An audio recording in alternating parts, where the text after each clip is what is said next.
Hello everyone, welcome to Micon. এখন আমি যার সাথে বসে আছি তিনি হলেন NSUI general secretary Shri Roshanlal Bittu ji. Sir welcome. पहला सर एक चीज आपसे जानना चाहूंगा कि आप खुद स्टूडेंट पॉलिटिक्स के साथ जुड़े हुए हैं, अभी तक उसके साथ आप काम करते हैं। 2016 के बाद से अगर मैं वेस्ट बंगाल की बात करूं तो 2016 के बाद से वेस्ट बंगाल में कोई स्टूडेंट इलेक्शन होता नहीं है। हम जानते हैं कि जो रूलिंग पार्टी है यहाँ पे टीएमसी तृणमूल कांग्रेस, वो एक तरफा ही एक स्टूडेंट मतलब एक जो यूनियन है वो चला रहे, वो यूनियन चल रहा है कि नहीं वो भी हमें नहीं पता, क्योंकि एक एक्सपायर भी हो जाता है एक के बाद, इलेक्शन आपको करना है।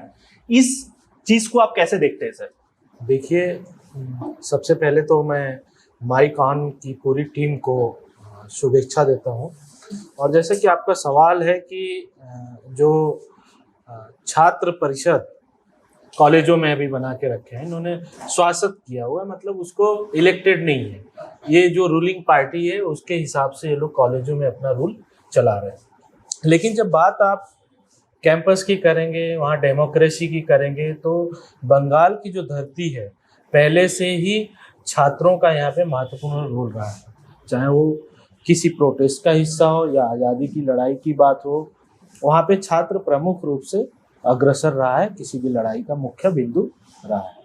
लेकिन आपने जैसे बताया कि 2016 से यहाँ पे कॉलेज इलेक्शन पूर्णतः बंद है, तो इसमें स्पष्ट तौर पे एक छात्र परिषद का इंचार्ज होने के नाते ये जो डेमोक्रेसी को बैन करने की कोशिश है कॉलेज में, वो रूलिंग पार्टी के थ्रू हो या राज्यपाल के थ्रू हो या जो भी कॉलेज की या यूनिवर्सिटीज की कमेटीज हो। और एक चीज जानना चाहेंगे सर, 28 अगस्त अभी आ रहा है और वो एनएसयूआई के फाउंडेशन डे है, तो इस बारे में अगर आप थोड़ा सा बताएं सर। देखिए, छात्र परिषद का जो 28 अगस्त को यह स्थापना दिवस होता है, एक बंगाल के प्रत्येक लोगों के मन में इसके प्रति एक इमोशंस है।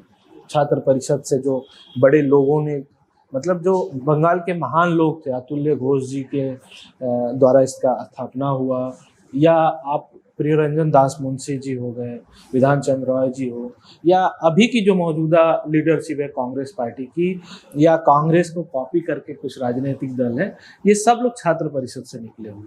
तो 28 अगस्त जो होता है वो एक इमोशनली जुड़ा होता है।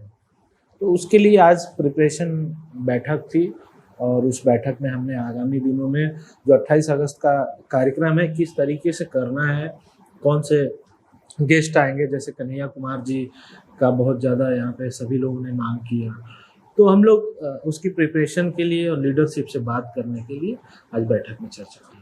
आपने सर कन्हैया कुमार जी की बात की है, आपने देखा है कि हाल ही में उन्होंने बेंगलुरु में उन्होंने बेहतर भारत की बुनियाद पे इंडियन यूथ कांग्रेस का एक कन्वेंशन हुआ था, वहां पे उन्होंने अपना वक्तव्य रखा था। मैं सर एक चीज जानना चाहूंगा कि बेहतर भारत की हम बात कर रहे हैं तो हम 2024 में जो लोकसभा इलेक्शन है उस पर भी थोड़ा सा बात कर लेते हैं सर। एक चर्चा अभी बहुत चल रहा है कि इंडिया वर्सेस एनडीए, ये चीज पे बहुत ज्यादा बात हो रही है, और हम ये भी जानते हैं कि जो स्पेशली जो वेस्ट बंगाल का सिचुएशन है उस पे कांग्रेस हो या सीपीएम हो, वो एक चीज बोल रहे हैं कि हम टीएमसी के साथ कोई भी अलायंस नहीं करना चाहते। लेकिन हम देख रहे हैं कि पहले पटना में भी और फिर बेंगलोर में भी एक बैठक हुआ जहाँ पे राहुल गांधी जी थे, ममता जी थी, सोनिया जी थी और सीताराम येचुरी भी थे। मैं वेस्ट बंगाल की तरफ से आपको स्पेशली सर पूछना चाह रहा हूँ कि ये इंडिया वर्सेस एनडीए का जो एक पहले से एक मीडिया ट्रायल कह लीजिए या जो भी एक कंफ्यूजन क्रिएट किया जा रहा है सर, आप अगर इसमें थोड़ा सा बताएं कि अभी इंडिया जो अलायंस है वो एग्जैक्टली कहाँ पे है? देखिए, जब बात देश की हो तो देश से बड़ा कोई भी चीज़ नहीं है। वो आपने जैसे बताया इंडिया वर्सेस एनडीए, आप जब से इंडिया बना है आप देखिए कि विपक्षी जो इंडिया जो अलायंस है, देश का जो अलायंस है, उसके विरुद्ध में कितनी बड़ी बौखलाहट है। आप देख रहे होंगे कि प्रधानमंत्री कल, जैसा कि श्री राहुल गांधी जी ने हमारे नेतृत्व ने कहा कि इतनी बौखलाहट है कि उन्होंने इंडिया को ही गाली देना शुरू कर दिया। तो बाकी आज लड़ाई जो है विचारधारा की लड़ाई है, देश बचाने की लड़ाई है। और आपने जैसा कि चर्चा किया बंगाल लीडरशिप का, आपने वहाँ पे देखा होगा पटना में सभी लोग एक साथ आए, बेंगलुरु में सभी लोग एक साथ आए, और देश बचाने की जो लड़ाई है उसमें सब लोग एकत्र आ रहे हैं। बाकी जो आप जिस तरीके इशारा कर रहे हैं वो चर्चा का सब्जेक्ट है, लीडरशिप उस पर बैठेगी और मुझे नहीं लगता है कि अभी तक उस पर चर्चा नहीं हुआ होगा। लीडरशिप कार्यकर्ताओं की भावनाओं से अवगत है। लीडरशिप जब भी बंगाल में लीडरशिप को लगा कि हमारे यहाँ इस कार्यकर्ता को ऐसा हो रहा है, जैसे पिछली बार आपने खारगे जी का ट्वीट देखा होगा, तो ऐसा नहीं है।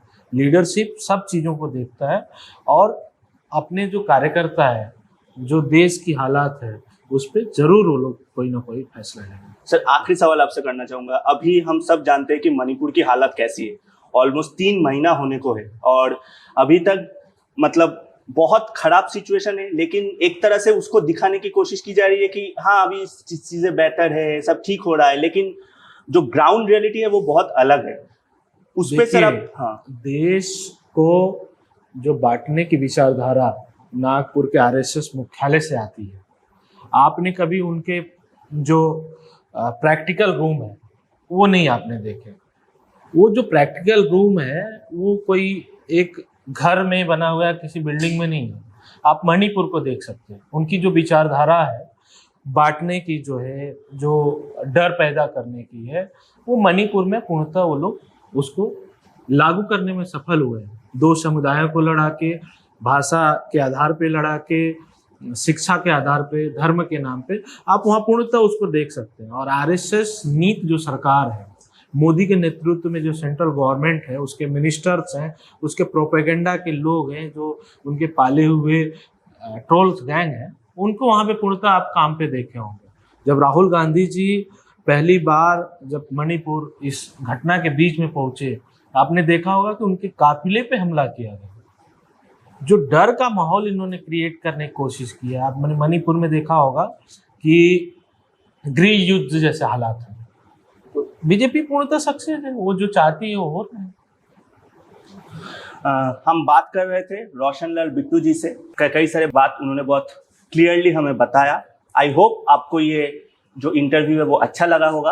अगर अच्छा लगा है तो वीडियो को लाइक कर देना और इस वीडियो को अपने चाहने वालों में शेयर भी कर देना और हमारे चैनल माइक ऑन को सब्सक्राइब कर देना। Thank you.